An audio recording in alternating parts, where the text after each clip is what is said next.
everyone. I am Pierre Nada, Rappler's Head of Community, and you are watching Be the Good, Rappler's community show where we talk to people on a mission, we talk about advocacies and campaigns. Today, isang important conversation para sa Rappler at aming community, given the recent conversations and discussions about sexual abuse and harassment, is something we want to talk about: sexual grooming, consent, and teen pregnancy. So trigger warning lang sa aming viewers. Of course, this is a very sensitive episode. We will be talking about abuse and exploitation, but also solutions forward to the challenges faced when we address this important issue. Joining me today, I'm very happy and honored to welcome Kitty Arce of Save the Children Philippines. Hello, Kitty, and welcome. Thank you for having me, Pia. Okay, so a very important conversation and a very sensitive one, given recent events, even in our politics, even in our culture, diba? Like in showbiz, entertainment, alam natin that sexual abuse and exploitation is something kind of top of mind now. Given yung news about Sandro Mulak, also the Senate hearing about his case where we heard Senator Robin Padilla talk about consent and was corrected by lawyer Lorna Kapunan. So these issues about women's rights, sexual abuse in the workplace, malaking issue siya, and what's disturbing though about it is that there are many elements of this issue that are hardly talked about in public. And one of those is sexual grooming or grooming. It's a very big gray area, and that's why we at Rappler thought it was important to have a conversation about grooming and what it means to identify when grooming happens, especially among the younger generation, among people who may be vulnerable in their workplaces or in their homes. And isang maybe related case, right, of abuse, sexual abuse, and teen pregnancy, and how all of that comes together and affects young people in the Philippines. So, Kitty, you're coming from years of experience, decades of experience working in Save the Children Philippines and also working with children and lalo na adolescent girls. Could you talk to us a little bit about the work you're currently doing with Save the Children Philippines, especially with young women? Yes. Currently, I'm part of this program we call Power Up Girls, and we are empowering girls aged 10 to 14 years old to help them protect themselves against adolescent pregnancy and yung mga child and early enforced unions and marriages, or yung anti-child marriage. We are also helping in the community, so not just yung girls, but also their families and the communities and the government, so that together we can come up with solutions to address those problems. Okay. So, grooming is it's not a very used word in the sense of harassment, right? Maybe some of the people watching may not be familiar with the term, so maybe we can start with the basics. Like, in your work, how do you define grooming, sexual grooming?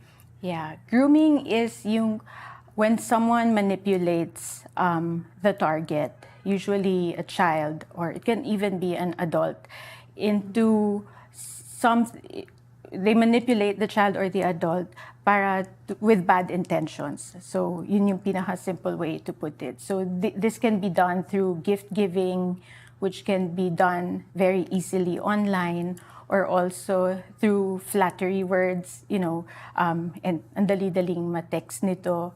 And it can also happen, of course, offline.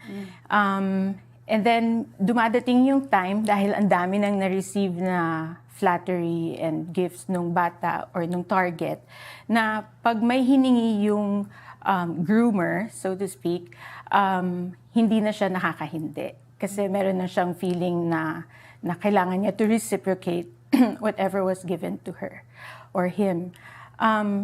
And nagiging mas complicated pa siya kasi ang hirap to detect nung ganung problema. Dahil syempre yung umpisa ay, diba, very positive eh.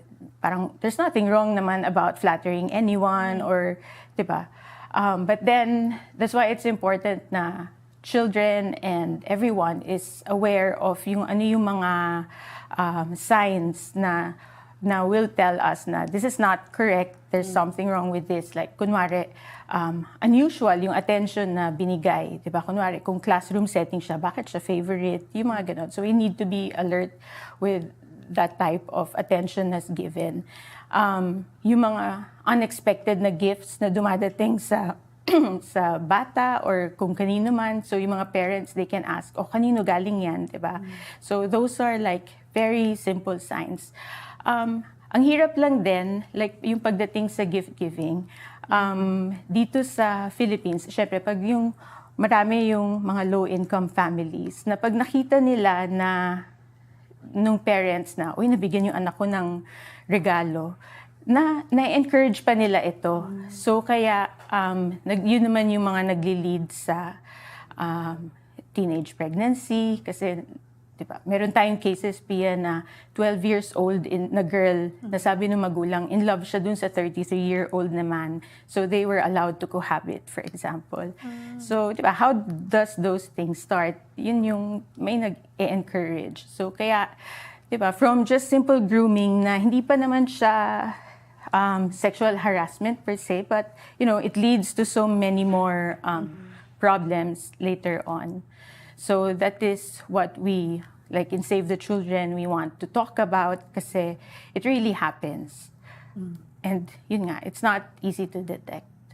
You mentioned this also happens online and that might actually be tricky for parents lalo na kasi you mentioned pag gift giving medyo makita mo, 'di ba? In person harap-harapan you can see them holding a gift or something, but in terms of when this happens online, what would you say are some red flags that parents or people caring for young children could watch out for? Yeah. Siguro isa is yung bigla na lang may, 'di ba, delivery na dumating ng food or 'di ba, package ng mga online na shopping, 'di ba? So you parents need to question parang how did my child get that item? So yun yung isa. For one of the things in Save the Children that we really promote is yung positive parenting. Kasi yung positive parenting encourages yung good communication between child and children, so that yung children then will not be afraid to report or to say things that are uncomfortable with them, and nasi-share nila to agad sa parents nila. And so yung parents, diba, mas makaka-advise siya agad-agad pag nag-share sa kanya yung kanyang anak. So parang that may openness and trust.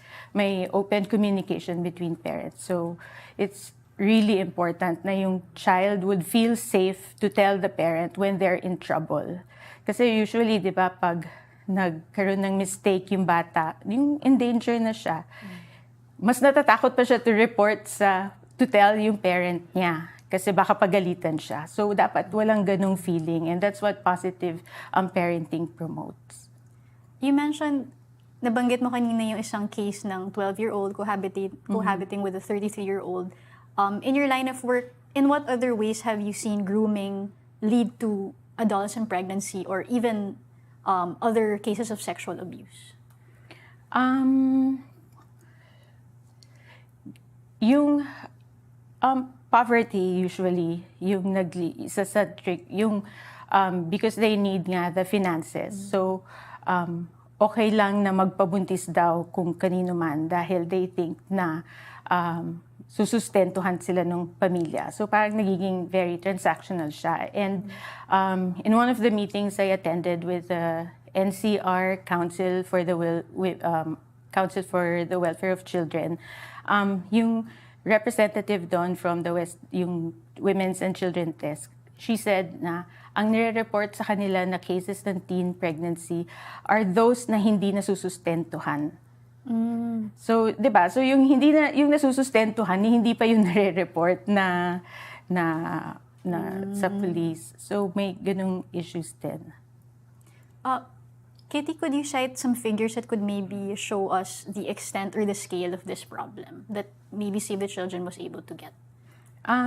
From statistics says that in 2021, there has been more than 2 million children that has experienced yung online sexual abuse and exploitation. And I think it's quite obvious why, because it was the time wherein we were all locked down in our homes. So marami talagang online. And many of them yung naka-experience ng grooming. In the Philippines, parang in a few years ago, yung data that we have is that there are only like 17,000 plus na reported child abuse cases. So it's not really a lot. And then sa teen pregnancy naman, yung trend is increasing also. And what's striking is yung pregnancy among 10 to 14-year-olds. Imagine children giving birth, diba? And the youngest we have on record is yung 9-year-old na child from here in Metro Manila. So, ang daming implication nun sa kanyang well-being. And pag 9 years old, or even, di ba, pag minor, meron talaga na siyang bahid nung gender-based violence. Yeah. Kasi, I mean, yeah. Dun sa, with the work you've done on the ground, could you maybe give us an idea of what goes on in the minds of young women, young girls, or even young boys na nag-groom? Parang ano yung naging path that made them vulnerable to it, and what led them maybe to become susceptible to this form of exploitation? Yeah.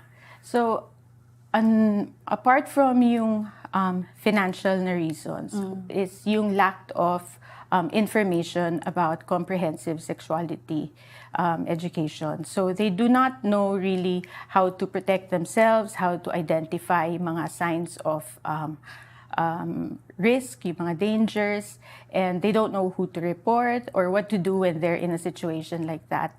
So yung as basic as, you know, ano yung bad touch sa good touch, yung mahirap mahirap sa kanila to know. Tapos meron din mga bata na hindi rin sila nakaka-access dun sa mga health services na kailangan nilang makuha. So it's one of the reasons why yung we want yung adolescent pregnancy prevention na bill to pass, kasi it would also help adolescents to access mga health services. Tapos we need then also to address yung stigma among diba, Filipinos na kunwari pupunta ka sa health clinic or nabuntis ka, yung sasabihan ka ang landi-landi mo, or yung magtatanong ka tungkol sa sex, sasabihin hindi mo na kailangan malaman yan, diba? So yun. And you know, unfortunately, may mga maraming duty bearers who are, you know, who will not promote, for example, sexual health and rights because of their beliefs, diba? Hindi. So kaya we want to give importance dun sa ano ba yung kailangan talaga ng mga bata to be able to protect themselves. And this is yung education, access to health and services, and yung nurturing na environment. Dun sa, maybe if kasi you worked in different parts of the Philippines, meron bang areas in the Philippines that particularly malaki yung problema compared to the rest of the country? Yeah, surprisingly, yung mga nasa geographically isolated areas, mas mataas pa yung percentage ng pregnancy doon. And I suppose dahil din yun sa poverty, di ba? So, kaya hindi lang dito sa Metro Manila yung malaki yung problema, even sa provinces, like sa Mindanao, in Gensan, in the areas where we work. So, we have one project that empowered children from girls from IP communities to say no to, you know, to have bodily autonomy, to be able to say that they don't want to get married early. And may mga tribal leaders kami na naka-work who were very open about it. But, you know, it's not, we hope there are more people like that. On the side naman of the parents, kasi we know that, you know, as a parent, right, you're also maybe not aware that this is happening to your child. What do you think are some challenges that faced by parents when dealing with grooming or even sexual abuse of their children? The challenge is yung culture natin na we don't want to talk about sex. Or and I think, if I may give an example, like, that I have experienced when I was a child. Alam mo yung, pag may party, lahat kailangan mo halikan. Di ba? You have to say hi to your titos, you kiss everyone, di ba? Yung mga ganon. Kailangan ma-stop yun eh. Kasi even I remember, I didn't like going around kissing everyone, saying hello, and, you know, to everybody. So, me as a parent, I respect my child's feelings and decision when I say, oh, say hi. And then he goes, you know, hi. But I will never force him not to like hug or kiss. Kasi, di ba, at that stage, parang we're already teaching them how to say no when they don't feel comfortable about boundaries. something. Oo, we're already teaching them to set boundaries. And I hope, di ba, na mas maraming good, it's a very simple na example, but if we can change yung ganung small things, then it would really result into better things. So one of the things we want to do rin with this episode is for this episode to kind of help anyone who's maybe going through this, like maybe being groomed pero hindi nila alam, people who might be exposed to environments where grooming is, they would be vulnerable to grooming. What are some ways that you would advise someone to be able to tell? Parang kung personal experience nila na they're going to a room or they're going to a situation, how would they be able to assess or start just being critical about how they're handled, how they're touched, or how they're treated by someone who might be grooming them? Parang what are the ways to protect yourself or be more aware, and what thinking should be going through your head just to keep yourself protected? I think you should talk to someone about it. Kasi yung goal din nung groomer would be to isolate you from your friends and your families. That's why mas madali silang manipulate to do things that they don't like. So, talk to someone. It can be a friend or your parent or a teacher or, anyone. And talk about how you feel. Kasi it's one way of processing yung thoughts mo na tama ba to or hindi. Dahil when you're being groomed, nagkakaroon yung target, yung victim ng feeling na confusion dahil, diba, parang mabait sa akin tong taong to eh. Binigyan ako ng ganito eh. He made me feel really special. But, pero bakit ganito yung gusto niya na ayaw ko naman ibigay pero pinipilit. So, I think talking to someone about it would really help. What are some of the things you observe na typical modus operandi ng isang groomer? From what maybe you've heard from your experience, yung talking to victims? Yung just being nice, giving preferential attention to someone na, and it will be quite obvious yung dun sa difference nila in stature. Like it could be yung isa child, yung isa adult, or kung pareho silang adult, yung merong difference pa rin, yung isa mas may kaya, and so on. Sorry, I lost track. But yeah, kasi yun yung thing, diba? Parang mahirap to tell sometimes, like, maybe this person just genuinely likes me a lot. And then how would you then be able to tell, to keep yourself protected from any abuse when, diba, parang innocent naman yung nangyayari? Oo. Yun, when the person starts asking for things that make you feel uncomfortable, then it could be a sign na talagang, and hindi nare-respect yun, then it could be a sign na grooming na talaga yun, na it would lead to sexual harassment or abuse. That's why, yun nga, as I've been saying, it's very important na we know and we recognize, we acknowledge that we feel uncomfortable and then we set yung boundaries. And children need, and anyone need to be empowered to do this. Kasi otherwise, tanggap lang ng tanggap, diba? So, kailangan alam nila yung karapatan nila sa katawan nila, na their body is, they can choose whatever they want to do with their bodies. Why does grooming happen in the first place? Like, kasi may mga perpetrators na, basta they would just abuse right away. Like, it's not even, walang paligoy-ligoy. It's just, they're abusive already. But there are groomers who, go through this whole, process. Like, why does grooming happen? What is the thinking behind it? Like, dun sa side ng perpetrator?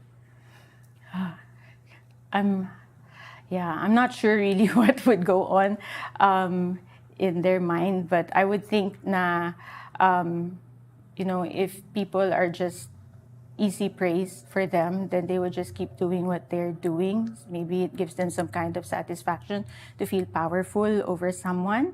So, yeah, I think that's basically it, yung feeling, having a feeling of power. Mm-hmm. Okay. Just going naman to yung power play, no? The dynamics of grooming as something that happens between two people who are not even in terms of the power dynamics. So, pag ganun, parang what makes like grooming so effective in settings, for example, like school? Kasi maraming nangyayari na school setting yung where grooming happens. Like if it's a teacher and a student, grooming can happen. I've heard it happen sa worker and employer, di ba? Or yun, basta someone na obviously may advantage siya over someone. Why does this happen in these scenarios? And Well, yun, di ba, like you said, yung sa power nga, and yung the person who have lesser power has needs na need also to be fulfilled, or like kung sa school, then grades to pass a subject. And I think isang bagay din is yung hindi siya nare-report din kasi. So, mas malakas yung loob ng mga perpetrators to do it. Kasi nga, hindi siya ganun ka-obvious. So, when a victim reports it, or even yung magsabi sa parent, parang, wala lang yan, huwag mo nang pansinin, yung nai-ignore parate. So, we're hoping na our police, our government, officials will really learn about what grooming is, because they need to be able to address it properly. And even yung parents, they need to know the signs, what to do, diba? So that they know na hindi ito tama. okay. Just going to teen pregnancy, kasi isa siyang issue that you are deeply involved in terms of addressing. And could you just maybe walk us through the situation in the Philippines now? Like, where are we at in terms of curbing the rates of teen pregnancy, and why do you think we continue to face challenges here? Yeah, so right now, yung adolescent pregnancy prevention bill is in the Senate. So we're hoping na they are able to tackle this and finally approve it. We are still in this situation because yung unang-una, sex is not talked about. Second, yung sa comprehensive sexuality education, it should, it's happening in schools, but it's not happening enough, I suppose. And it should also be taught sa mga communities and even sa atin na adults. Kasi kulang yung siguro yung napag-aralan natin nung nasa school pa tayo about sexuality education. And comprehensive sexuality education talks about their health, bodies, and it's age appropriate. So hindi naman basta magtuturo ka ng tungkol sa sex to 8-year-old kid, So it's age appropriate and even culturally sensitive. And then you access the services. It's not services are not readily available to adolescents, to children, and even yung ibang mga adults. We know of mga government units, mga local government units that, they don't have pregnancy prevention for teens, even if their cities report na they have 2 teen pregnancies every month in each barangay. So wala silang program to address this, but they have programs to address yung pag nabuntis na. So dapat meron din yung parang what to do, 'di ba, yung access to information and services. And then yung knowledge nung ating ng lahat about it then on how to protect yung mga bata, and yung awareness nga dun sa mga risk and how to protect themselves, and yung like how to know if you're being groomed, dahil it's one of the sexual abuses na hindi talaga madaling makita sa beginning until it's too late. Could you, yung teen pregnancy kasi marami rin siyang far-reaching consequences for society, but also for the girl, for the young woman who gets pregnant. Ano yung harms, ano yung consequences to women when they are pregnant at a very early age? Well, first of all, the body of a girl child is not made to give birth. So when they're pregnant, they compete for yung nutrients, yung baby and yung child. And then it causes her to drop out of school. And majority of those getting pregnant at a very early age does not go back to school. And the Philippines is actually losing billions of pesos for every child that gets pregnant kasi nga hindi na to nakakapagtrabaho, 'di ba, paglaki niya. Tapos yung cycle ng poverty talagang nare-reinforce. So instead na nakakapag-aral, nakakapagtrabaho, hindi na to natutuloy. So domino effect talaga siya. yeah. Okay. Kitty, I have a few more questions, but for now, pupunta tayo dun sa second segment ng ating show, which is to look at the social media conversations and issues that have recently popped up in news and in headlines to understand how is this issue evolving in the social sphere. So for this one, we have Digicom's specialist Vixie Lema, who is here to give us a social scan. So she'll give us a preview kung ano yung nahanap niya, what kind of online conversations are happening. So Vixie, take it away. Hi, Pia and Kitty. So, tama ka no, Pia, maingay nga sa social media lately because of the topics of consent and sexual harassment, among other things. But while the happenings do not exactly refer to grooming or tulad ng pinag-usapan natin, teen pregnancy, problematic pa rin yung mga perspective na na-expose, especially during a Senate hearing on the case of a sexual harassment complaint. So in particular, si Senator Robin Padilla recently made rounds on social media because of his problematic and questionable comments during a Senate panel on sexual harassment. So maraming netizens yung talagang nagalit, nag-express ng kanilang frustration and disappointment after sabihin ni Senator or parang i-claim na yung husbands daw ay may sexual rights, quote-unquote, over their wives. And yung mga remarks niyang to were widely criticized and kasi parang outdated na siya and regressive, and were seen as it was like he was dismissing yung reality na nangyayari in between husbands and wives na marital rape, and it also undermines yung women's right to consent. For those unfamiliar with the issue siguro, si Senator Robin Padilla brought up the topic of sex and consent between husbands and wives during an inquiry with women's and children's rights advocate Attorney Lorna Kapunan. So tinanong niya kung meron daw bang legal na paraan para daw sa mga husband to force their wives into having sex when their wives are not in the mood, or when their wives are parang into declining, ganun. So si Padilla, he emphasized pa yung parang supposed urge daw, inevitable urge na meron yung mga kalalakihan, suggesting that it was something na beyond their control na. So he even asked pa nga specifically, verbatim, na paano daw yun, mambababae na lang daw ba sila kapag ayaw talaga ng asawa nila. So in response, Attorney Kapunan recommended counseling as a way for husbands to manage their so-called urges. However, napansin ng netizens at ninote talaga nila na yung naging reaction ni Senator Robin, na tumawa lang siya upon hearing that kind of suggestion from Attorney Kapunan. Meanwhile, ito namang asawa ni Senator Robin Padilla na si Mariel Rodriguez quickly showed her support for her husband by posting a photo of them together kissing on social media with a caption na, "Oh, may consent yan na."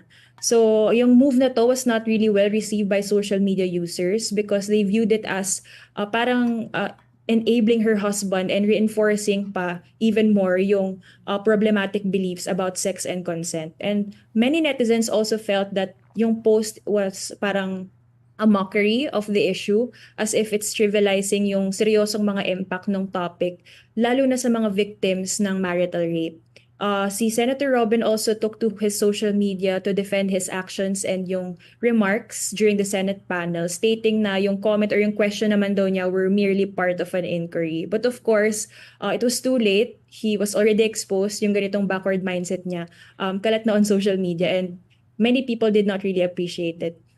Meanwhile, and may mga quick din naman to react, like si human rights lawyer Chel Jokno. He weighed in on the issue and he added his voice to the growing criticism. Si then senatorial candidate Luke Espiritu also criticized Senator Robin. Also, several organizations issued statements condemning the senator's remarks and expressing their concerns. Especially may mga implikasyon tong statement na to on women's rights and marital consent. Nandiyan yung FEU Central Student Organization, Akbayan Party, Gabriela Women's Party, and Roots of Health. Yung discussion then on marital rape and consent actually emerged from a hearing on the sexual assault complaints filed by actor Sandro Mulak against GMA independent contractors Jojo Nones and Richard Cruz. So ito yung punot dulo nung naging remark na yun ni Senator Robin Padilla. Because during the session, the conversation shifted to the topic of sexual relationships between a husband and wife. Actually, mismong dun sa naging palitan or dun sa mismong Senate hearing on Sandro's case, netizens also voiced concerns about the Senate proceedings kasi they were questioning if the senators were credible enough even to handle the hearing and miski yung manner in which the case was being addressed. So marami nag-express ng worry nila about the lack of sensitivity kahit down to that very matter because they were displayed. It was not displayed. Sensitivity was not at play by during the Senate hearing by the senators towards the victim. They also criticized yung mga types ng questions na being directed at Sandro being asked of him. And they were arguing na hindi naman ata appropriate yung mga tinatanong nila or yung mga statements na nagmumula dun sa mga senador na nag-a-address ng situation ng victim. Additionally, there was also a debate over whether the case should be dealt with in the Senate or handled in a court of law. Also to add lang din, no, kahapon lang nagkaroon ng balita about a well-known parish priest in Cebu who actually faced backlash from netizens. Pero ngayon ay dahil to sa now deleted video na niya where he was advising people during a homily to tolerate domestic abuse. And this went viral on social media. He said in Cebuano, non-verbatim na to, na parang sabi niya, those who leave their husbands or wives dahil daw binubugbog sila, sinasaktan sila, they're crazy daw. And he even questioned na parang, why do you stop loving them just because they beat you up? He even said na, let them beat you up. Just because they sniff drugs, let them use drugs. Yun yung kanyang mga sinabi during his homily in Cebuano. So while this statement doesn't directly address marital rape or consent, nakakabahala siya, nakagalit siya because such insights, especially coming from a priest, a highly regarded individual, are spread publicly to a wide audience, naka-livestream pa yan. So nakakaloka lang, ewan ko, parang as a woman, di ba, parang we are always consistently subjected to violence and often pressured into silence or compromise. And hearing this coming from a religious leader pa. So social media users also expressed disappointment over a very unlikely message from a priest, pointing out yung disregard niya for basic laws on violence against women and children. Also, they criticized their message, arguing na yung mga past moral teachings of the church might no longer be applicable to the current realities of women and children, actually of people in general. And some users even suggested na yung priest na yon should revisit his theological studies in light of these problematic remarks. Pia. Thanks, Vixie. Vixie, baka may questions ka for Kitty, or Kitty, you might have questions for Vixie about what you just heard. I have no question at the moment, but I'm happy to hear na yung ating general public, like netizens, are very aware of yung risk ng sexual abuse and harassment. And they're quick to call out mga people who they think should be more sensitive when it comes to issues like this. So I think ngayon merong tayong momentum to really advocate for laws like yung adolescent pregnancy prevention bill to be passed kasi it's one of the things that can help prevent yung ganyan. Like if everyone was, educated about comprehensive sexuality education, then maybe ma-avoid yung mga ganyang remarks, na sensitive remarks. And I was also reminded na kung sa level ng senators, diba, it's so high level na, and ganyan yung treatment sa ganitong mga issues, yung insensitivity nila sa issues na ganito. What more dun sa barangay levels, sa barangay level. So I haven't even started talking about like children with disabilities who are more vulnerable to grooming and other sexual abuse. They can't even report, diba? Tayo na nga na are able to report. Very limited pa rin yung natatanggap na support from anyone. So I'd like really to call on yung public na we should not stop being quiet about yung calling out people who we think are not sensitive to issues like this. Yeah. Vixie, may questions ka ba for Kitty? None naman. Pero siguro I would like na susugan din yung sinabi ni Kitty. Nakalungkot lang din kasi talaga na these are happening in reality. And sabi nga niya, no, maraming mga storya ng sexual harassment, ng grooming, ng teen pregnancy na hindi naririnig, na hindi nagkakaroon ng privilege to be dealt with, ganyan. And it really shows na how at a very modern time like this, meron pa rin mga ganitong backward mindset na nag-i-exist. Tapos dun pa sa mga inaasahan nating mga tao na magpoprotekta or mag-forward ng mas protective measures for us. Nakakalungkot lang din kasi parang yung mga naririnig natin from the senators, it parang implies na walang agency or tinatanggalan ng agency yung mga kababaihan. Na porket babae ka, subjected ka to these kinds of harassment. Hindi na nga lang sa sexualidad kahit sa ibang mga bagay pa. So, tama si Kitty, kailangan natin na mas pag-usapan siya. Gamitin natin yung social media to really voice out yung kung ano yung mga dapat concerns na makarating sa public. Let's call people out and not let the issue die down ng ganun-ganun lang. All right. Thank you so much, Vixie. So, actually wanted to pick up, Kitty, yung sinabi mo na children with disabilities, they are even more vulnerable dun sa grooming and sexual harassment. Can you maybe elucidate on that? Children with disabilities are 5 times more vulnerable to sexual abuse. And it's because, diba, imagine if you are a person with hearing impairment, so you can't really voice out what you want to say.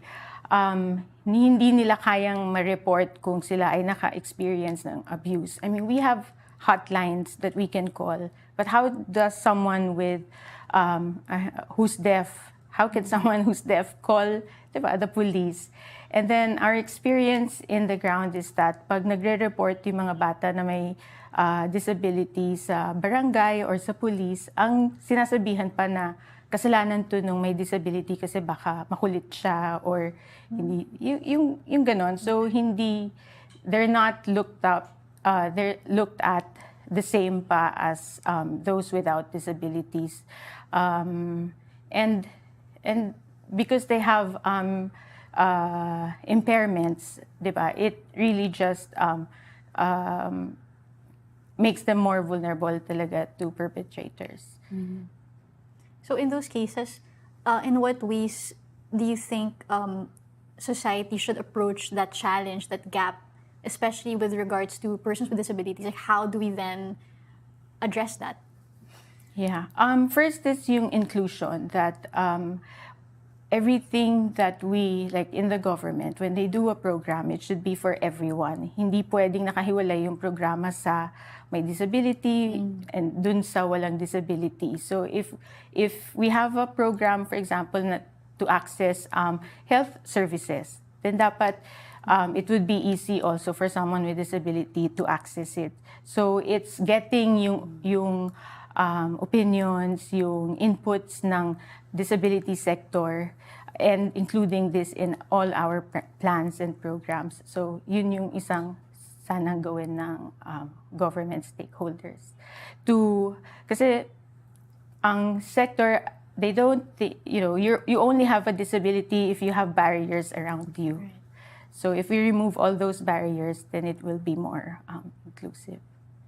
My last few questions, Kitty, have to do with solutions, similar to what I just asked now, but in general, because grooming is so hard to pin down, and in fact, even yung ating Safe Spaces Act, hindi niya super sakop yung grooming, right? Hindi niya masyadong, parang kulang yung penalties or even awareness about how to spot grooming. So, what would you suggest, given your experience, different sectors do to protect their people from grooming, like in the workplace? What kinds of policies should be in place to ensure na hindi mangyari, or at least maging aware yung employees na bawal tong gawin, or ito, inappropriate, ito, baka it could be grooming?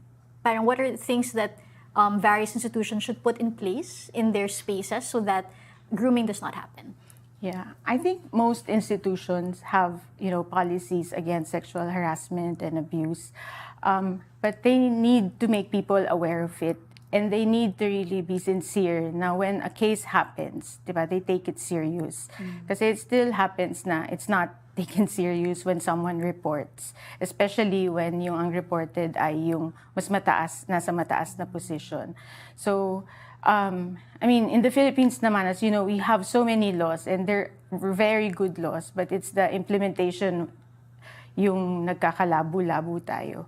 So kung meron lang talagang mga champions like sa workplace, yung talagang maassahan, ma-assign siya na focal and maassahan na to handle cases like that, then it would be good. Like in Save the Children, we have our HR na addresses any issues na may, di ba, in relation to this, and everyone is made to understand what the you know, what the consequences are, and ano yung mga pwedeng yung channels to report. So everything is in place for us, for example, sa aming workplace.